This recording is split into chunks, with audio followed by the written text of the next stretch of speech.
Welcome to Luca is a Billionaire, where the only thing I invest in is your answers.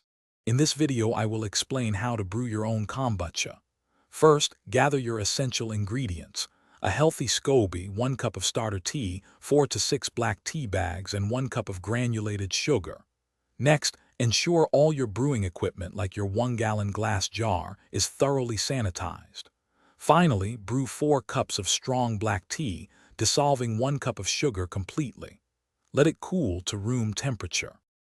Now for the first fermentation. Carefully combine your cooled sweet tea with the SCOBY and the 1 cup of starter tea in your 1-gallon glass brewing vessel. Cover the opening with a breathable cloth, like a coffee filter or cheesecloth, and secure it with a rubber band. Place it in a warm spot, ideally around 75 degrees Fahrenheit, and let it ferment undisturbed for 7 to 10 days. Taste it periodically. Once your kombucha reaches your preferred tartness, it's time for the second fermentation. Gently remove the SCOBY and about 2 cups of starter tea for your next batch. Pour the remaining fermented kombucha into airtight bottles, leaving about 1 inch of head space. Now, add your favorite flavorings, like 1/4 cup of fruit puree per 16-ounce bottle.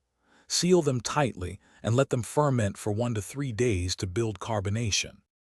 Finally, once your kombucha is carbonated to your liking, move the bottles to the refrigerator. This cold temperature will significantly slow down the fermentation process, preserving its flavor and fizziness. Your delicious, homemade kombucha is now ready to enjoy. Remember to use your reserved SCOBY and starter tea to begin a fresh batch, ensuring a continuous supply of this wonderful probiotic drink. Thanks for watching and please subscribe. It's the best investment you'll ever make.